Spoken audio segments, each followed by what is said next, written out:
उन्होंने मार्च महीने में एक बड़ी ये 24 के आसपास जो है एक इमरजेंसी में मीटिंग की और उस मीटिंग में कई मसलों पर चर्चा, जिसमें मेन मुद्दा ये तय किया गया कि भाजपा नए चुनाव में सत्ता में आएगी। नहीं, मुस्लिम आरक्षण का खात्मा, मुसलमानों का आरक्षण खत्म किया जाता है और खत्म करने के बाद से उनका जो 4% आरक्षण है वो कालिंगा और लिंगायतों को दे दिया जाएगा। वहां सर जो है 32% आरक्षण था, ओबीसी का आरक्षण, जिसके अंतर्गत जो है मुसलमानों को भी आरक्षण मिलता रहा। एक क्लॉज है 2B, 2B के तहत वहां पर 4% मुसलमानों को आरक्षण रहा।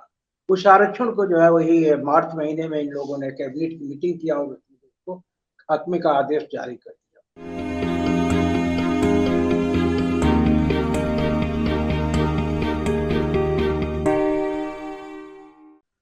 10 तारीख को कर्नाटक में विधानसभा चुनाव है। क्या यह चुनाव देश की राजनीति का और 2024 में लोकसभा चुनाव का एजेंडा तय करेगा? दोस्तों, रतनलाल बोल रहा हूं और आप देख रहे हैं अम्बेडकरनामा। मीडिया में जो रिपोर्ट्स आ रही हैं, जो एक्सपर्ट्स कह रहे हैं कि कांग्रेस वहां सत्ता में वापसी करने जा रही है, आने वाली है सत्ता में। मार्च में कांग्रेस का एक अधिवेशन रायपुर में हुआ था और वहां पर बहुत ही महत्वपूर्ण प्रस्ताव पारित किए गए। अगर ऐतिहासिक दृष्टिकोण से देखा जाए तो वो एक तरह से लैंडमार्क है पूरे कांग्रेस के इतिहास में। पूरे कांग्रेस के इतिहास में कह रहा हूं, क्या कांग्रेस उस एजेंडे पे कायम रही। इधर बीजेपी के पास पुराना कार्ड है, हिंदू बनाम मुस्लिम, उसके अलावा कोई कार्ड खास तौर से उनके पास है नहीं। आज एक फिल्म भी रिलीज हुई है, द केरला स्टोरी, और वही उसी तरह की पटकथा है जैसे कश्मीर फाइल्स में थी। बड़ी बेइज्जती हुई थी कश्मीर फाइल्स की, आज रिलीज हुई है। अब देखना यह है कि क्या बीजेपी फिर वही old wine in new bottle, Hindu Muslim ध्रुवीकरण करके ये चुनाव जीतने की कोशिश करेगी और भविष्य में भी ऐसा करेगी। क्या है मसला, इस एपिसोड में पूरा ये समझने की कोशिश करने वाला।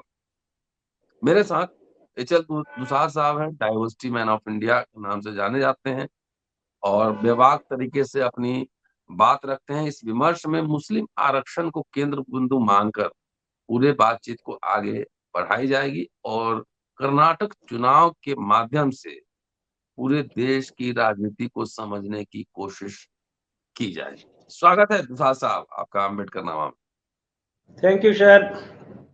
जी, जय भीम। सर, आपने बड़ी अच्छी ब्रीफिंग की है जिस मुद्दे पर हम लोग चर्चा करने जा रहे हैं कि क्या ये कर्नाटक का जो चुनाव होने जा रहा है 2024 का एजेंडा तय करेगा। तो इस पर तो मेरी सहमति है सर, मेरा उत्तर है हाँ। आपकी ये बात भी बहुत सही है जो आपने कहा कि अधिकांश जो राजनीतिक विश्लेषक है उनका मानना है कि कांग्रेस वहां जो है बैक करने जा रही है, जीतने जा रही है। एक तो वहां पर भाजपा का कुशासन और दूसरी जो चीज भाजपा के खिलाफ जा रही है सर वो ये कि 1985 के बाद आज तक कोई भी पार्टी जो है बैक नहीं की, मैंने दोबारा चुनाव में कामयाब नहीं। तो भाजपा को वहां जीतने के लिए जो है 38 साल पुराने रिकॉर्ड को जो है दुरुस्त करना पड़ेगा, नए सिरे से आना पड़ेगा, जो वर्तमान परिस्थिति में बिल्कुल जो है कठिन दिखाई पड़ रहा है। भाजपा भी इस बात को मानती है, महसूस कर रही है। महसूस करने के कारण जो है वहां पर नए सिरे से जो है अपना जो क्या होता है हिंदू मुस्लिम वाला कार्ड खेलने की कोशिश की। और ये कार्ड ऐसा है, इसमें एक ऐसे नया ट्रेंड मुझे दिखाई पड़ रहा है कि वास्तव में कर्नाटक का जो चुनाव है 2024 के लोकसभा के एजेंडे को प्रभावित कर सकता है। कर्नाटक में किया गया क्या सर, अब तक तो भाजपा जो है मुसलमानों को हिंदू धर्म संस्कृति का आक्रांता के तौर पर प्रोजेक्ट करते रही है, इसको जो है विदेशी प्रोजेक्ट करती रही है। लेकिन कर्नाटका में उन्होंने एक नया गेम प्लान किया। कर्नाटका में मुसलमानों को आरक्षण के हकमार वर्ग के रूप में पोर्ट्रेट करने की कोशिश की गई है। जिस तरीके से भाजपा अपने पिछले कुछ सालों में जो है आपका जो वो बहुजन समाज की जो अग्रसर जातियां हैं यादव हो गया, जाटव हो गया, कुर्मी है, बिहार में दुसाध है, इन लोगों को जो है आरक्षण के हकमार वर्ग के रूप में जो है चिन्हित करती रही और इसका उसको लाभ मिला है कि जो सो कॉल्ड जो है अनग्रसर जातियां एमबीसी है, वो जो है इससे जो है ईर्ष्या कातर होकर के उसको वोट करते। तो इस बार जो इसने जो नया ये खेला है वो ये कि मुसलमानों के प्रति जो उसकी पुरानी जो धारणा प्रोजेक्ट करके रखी गई, वो तो है ही। कर्नाटक में नया जो उन लोगों ने ट्रेंड जो शुरू किया है सर, वो ये है, वो ये बतलाने की कोशिश कर रहे हैं कि मुसलमानों का जो आरक्षण है वो संविधान सम्मत नहीं है। अब तक जो संविधान के अवहेलना करके आरक्षण दिया गया, हम सत्ता में आएंगे तो इसको खत्म कर देंगे। इस दिशा में उन लोगों ने जो है उनकी पार्टी जो मुंबई है, उन्होंने मार्च महीने में एक बड़ी ये 24 के मार्च 24 के आसपास जो एक इमरजेंसी में मीटिंग की और उस मीटिंग में कई मसलों पर चर्चा, जिसमें मेन मुद्दा ये तय किया गया कि भाजपा नए चुनाव में सत्ता में आएगी नहीं, मुस्लिम आरक्षण का खात्मा, मुसलमानों का आरक्षण खत्म किया जाता है और खत्म करने के बाद से उनका जो 4% आरक्षण है वो कालिंगा और लिंगायतों को दे दिया जाएगा।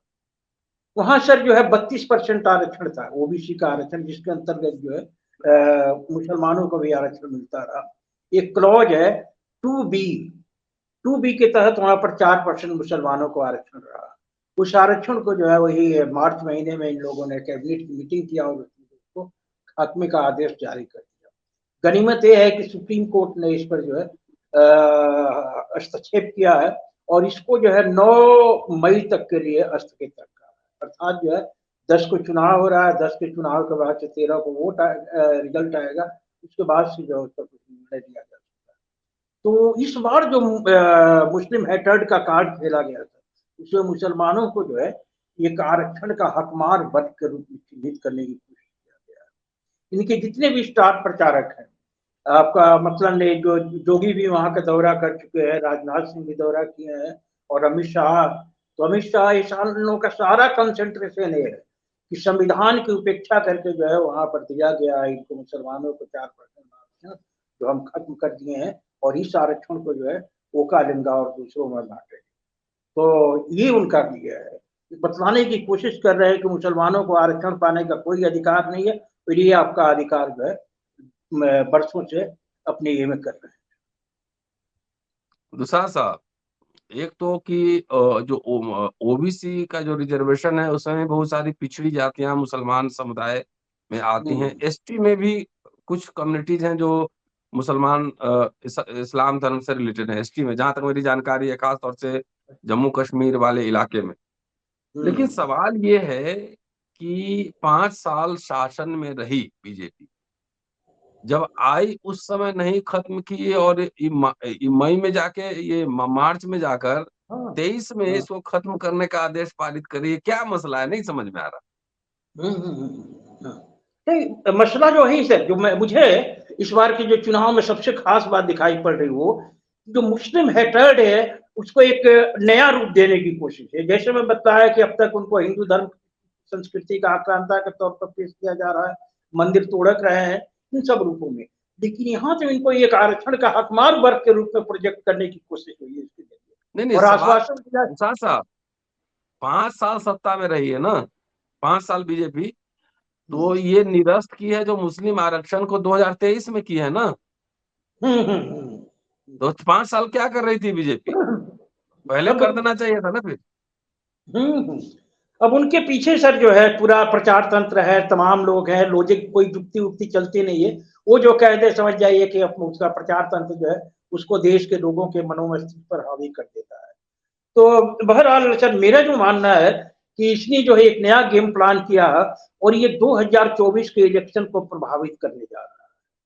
इसका एक बड़ा एग्जाम्पल मेरे सामने है। वो एग्जाम्पल ये है कि कर्नाटक चुनाव का जो एजेंडा है कि हम मुसलमानों का आरक्षण खत्म करके इसे जो है दलित और आदिवासी दलित ओबीसी जातियों में करेंगे, वही ट्रेंड उन्होंने जो है तेलंगाना में चलाने की कोशिश किया है। संभवतः 25 मई को जो है मैं वहां पर अमित शाह पहुंचे हैं तेलंगाना और उन्होंने क्लियर कर दिया है तेलंगाना में दलितों के हित में बड़े जो है क्रांतिकारी सर फैसले लिए जा रहे हैं।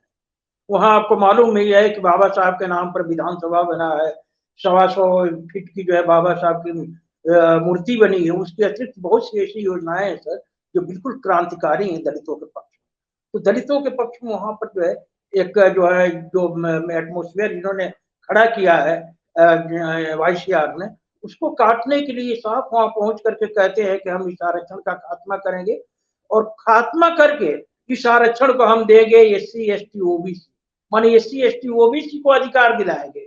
ये बात उन्होंने कह दिया है वहां तेलंगाना में जाकर।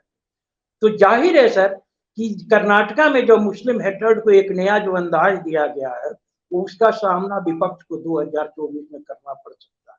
भाजपा किसी भी चुनाव में सर जो है सिर्फ और सिर्फ हिंदू मुस्लिम किए बिना वो चुनाव लड़ ही नहीं सकती। एक तो हिंदू मुस्लिम और दूसरा उसके सामने एक बड़ा जो है एजेंडा है, वो है उससे बड़ा फ्रॉड कुछ हो नहीं सकता है कि सबका साथ सबका विकास। इनका विकास का तो जो एजेंडा है सिर्फ और सिर्फ जो है हिंदू धर्म की उच्च वर्ण की जातियां सिर्फ उनके लिए केंद्रित है, लेकिन इन्होंने पूरे देश में फहरा दिया है कि मोदी सरकार जो है सबका विकास, सबका साथ सबके विकास के एजेंडे पर काम कर रही है, जबकि इससे बड़ा झूठ कुछ हो ही नहीं सकता है। तो जैसे मैं कहा सर कि 2024 के लिए विपक्ष को तैयार रहना पड़ेगा। कल्पना करें कि जो इसके पास जो है मीडिया का जो समर्थन है, इनके पीछे जो लाखों साधु संत है, इनके पीछे जो लेखक पत्रकारों का समूह है, इन समूहों को लेकर के भाजपा यदि 2024 में ये एजेंडा खड़ा करती है कि हम सत्ता में आएंगे तो मुसलमानों का आरक्षण खत्म करके इसे जो है दलित आदिवासी ओबीसी में वितरित करेंगे, तो इसका एक बड़ा इम्पैक्ट पड़ेगा। व्यवहारिक बात तो यह है सर कि आरक्षण का खात्मा हो चुका है।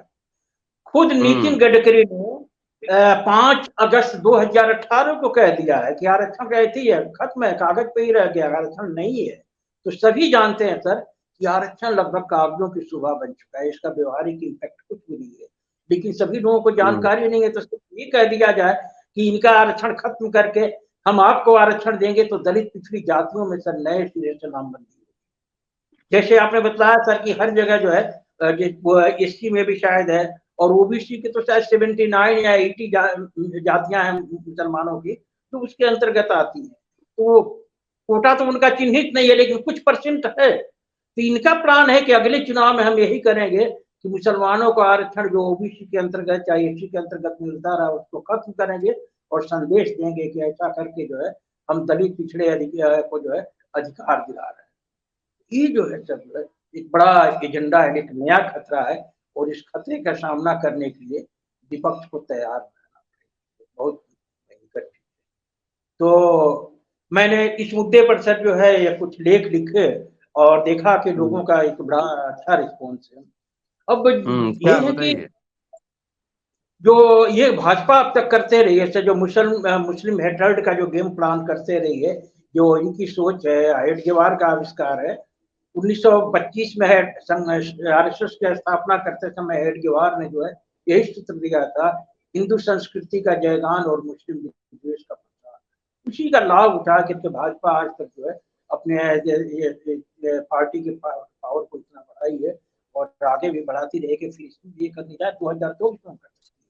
अब इसका कैसे सर इसका काट ये देखेंगे कि जैसे कर्नाटक में ये कहा गया है कि क्या नाम मुसलमान जो असंवैधानिक रूप से आरक्षण का उपभोग करते रहे, हम उनका आरक्षण खत्म करेंगे। तो ली मैंने सर जिनको सही जानकारी नहीं है उनके मन में तो ये संदेश चला जाएगा कि मुसलमान जो है हमारा हक मार रहा है, तो एक तो पहले से उनके मन में विद्वेष की भावना बैठाएगी। ऊपर से ये कर दिया जाए कि जो आरक्षण जो नहीं के बराबर रह गया उस आरक्षण का उपभोग ये कर रहे हैं, तो बड़ा जबरदस्त स्थिति होगा।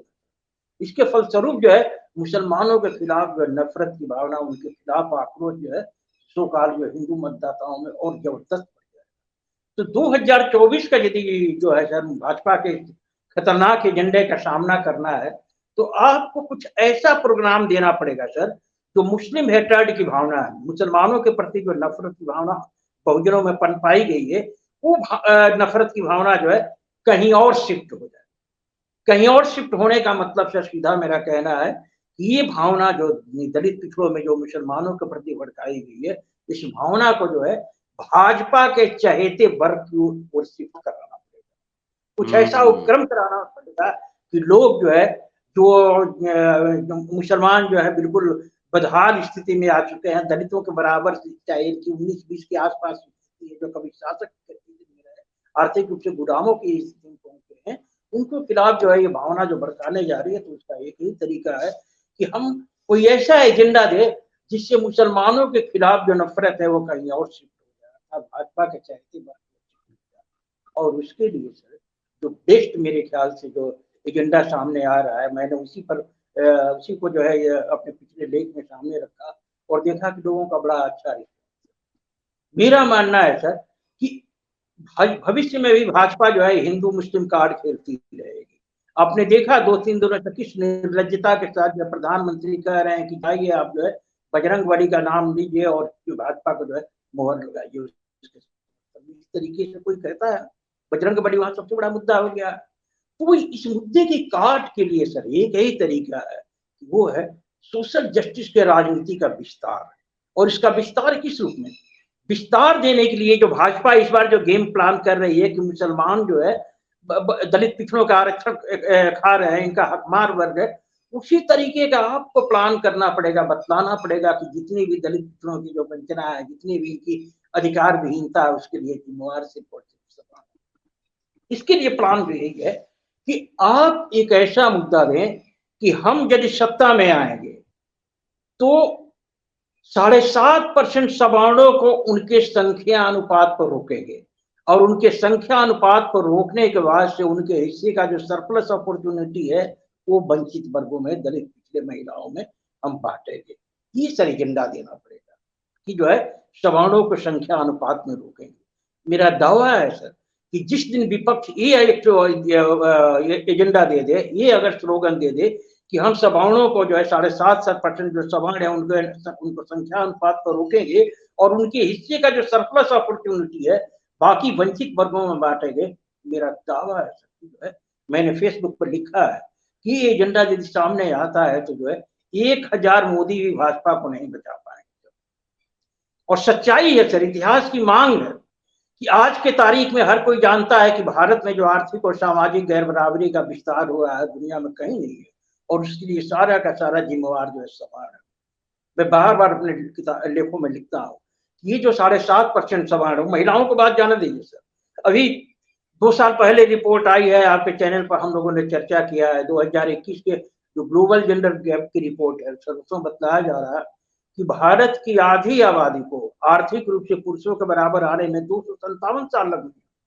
तो जो आधी आबादी को 257 साल लगने हैं सर, उसमें जो है सवर्णों की महिलाएं भी हो सकता है कि सवर्णों की महिलाएं 1-8% जो है कॉलेज में प्रोफेसर और मीडिया में ऐसे क्या नाम होस्टेस वगैरह, लेकिन सच्चाई ये है कि उनकी 7.5% आबादी में कम से कम जो है 6% आबादी जो है बिल्कुल जो है डोमेस्टिक लेबर बनते हैं, वो भी जो है उसी तरीके से आर्थिक रूप से जो है पुरुषों के मुकाबले पिछड़ी हुई है जिस तरीके से दलित पिछड़े समाज की। तो सारी समस्या की जड़ जो है सर ये सवर्णों का जो है 7.5% पुरुष वर्ग है, जिसका तमाम क्षेत्रों में सर एवरेज जो 80 से 85% कब्जा है।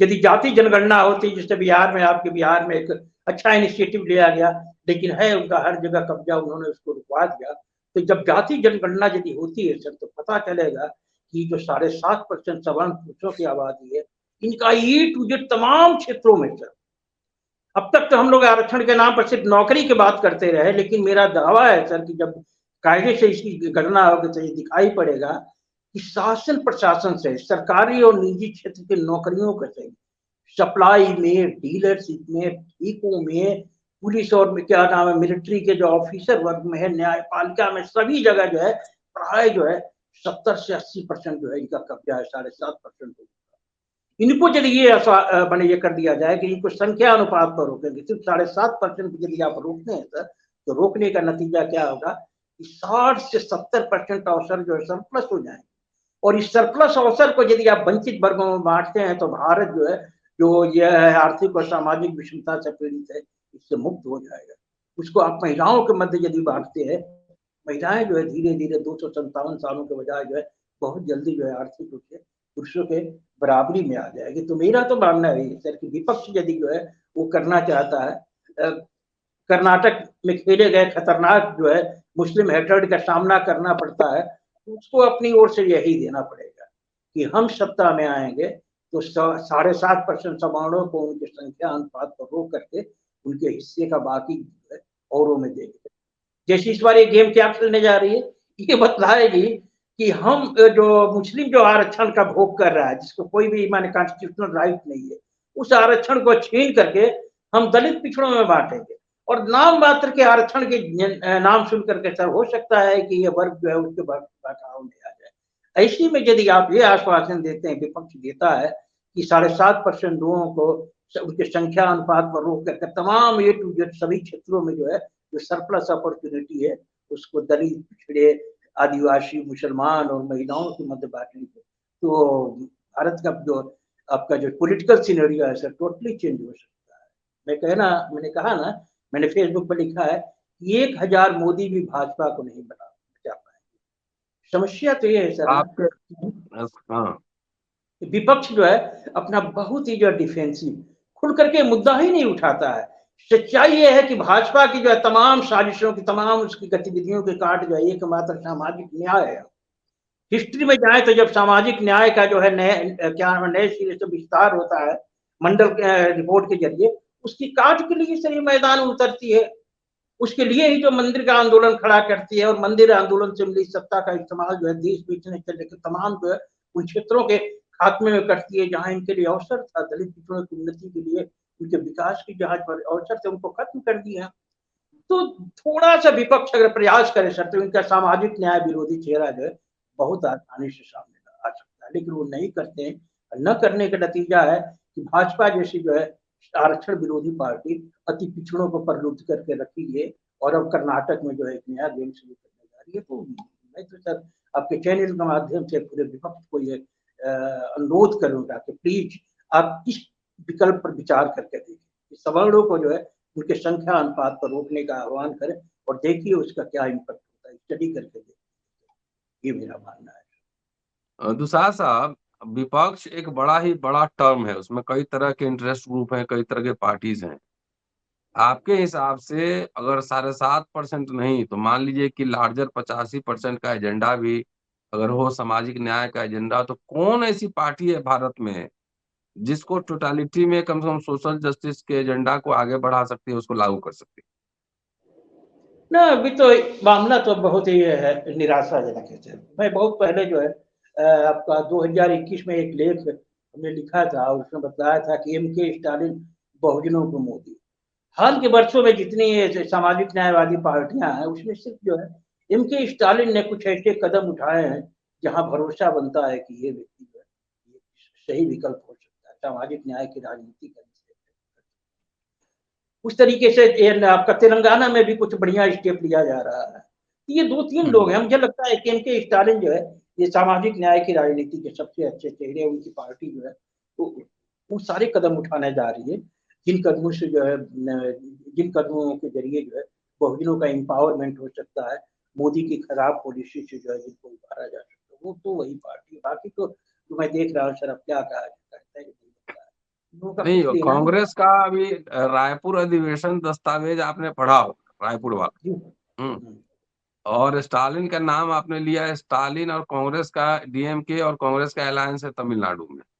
अच्छा। और जो दस्तावेज की चर्चा मैंने शुरू में की थी वो मैंने कहा था ऐतिहासिक दस्तावेज है। नो क्या डाउट। कांग्रेस से यह अपेक्षा की जा सकती है कि उस दस्तावेज को आगे पुश करेगा? नंबर एक। नंबर दो, क्या समाज में इस तरह की कोई मांग है कि इस तरह का एजेंडा सेट हो? समाज मतलब एक्टिविस्ट बात नहीं कर रहा हूँ, समाज मतलब टोटालिटी में ग्रास रूट लेवल तक ये कोई हाँ। एजेंडा चर्चा में है?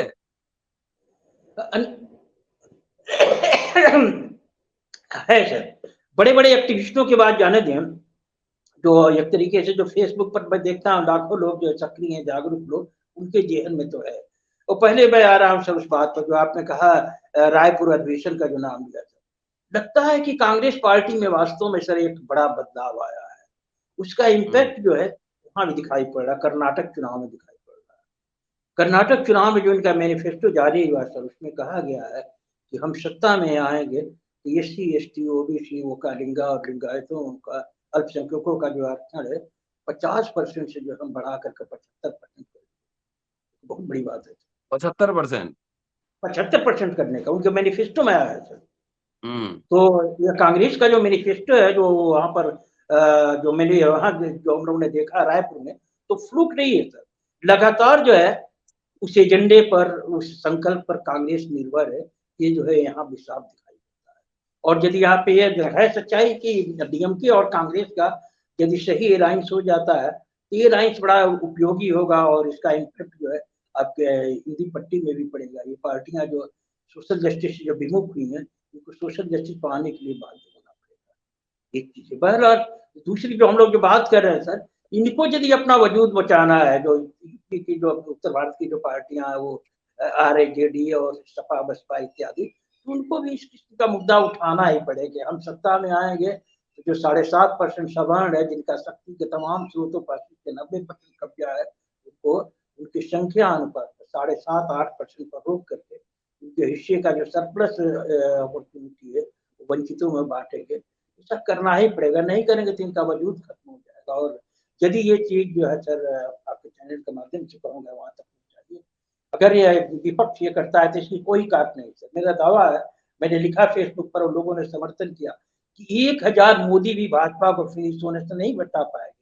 जिस दिन जो है ये एजेंडा इनकी तरफ से आ गया कि 7.5% लोगों को उनके संख्या अनुपात पर रोक करके उनके हिस्से का बाकी चीज जो है, जैसे कि अमित शाह कह रहे हैं कि अल्पसंख्यकों का आरक्षण खत्म करके हम इसे जो है दलित पिछड़े वो का लिंगा में बांटेंगे। उसी तरीके से विपक्ष जब ये कह दे कि बाकी को देखे ये हो जाएगा, भाजपा फिनिश हो जाएगी। चलिए शुक्रिया सर। और दोस्तों, एच.एल. दुसाद साहब हैं, डाइवर्सिटी मैन ऑफ इंडिया। पूरा इनका वीडियो, इनके विचार सुनिए, शेयर और सब्सक्राइब करते रहिएगा। 10 तारीख को कर्नाटक विधानसभा चुनाव, उस दिन शाम में भी कर्नाटक विधानसभा पर चर्चा होगी और 13 को काउंटिंग है। 13 शाम को देखते हैं क्या होता है। शुक्रिया, देखते रहिए अम्बेडकर नामा। जल्दी मुलाकात होती है आपसे अगले एपिसोड में। शुक्रिया, जय भीम सर।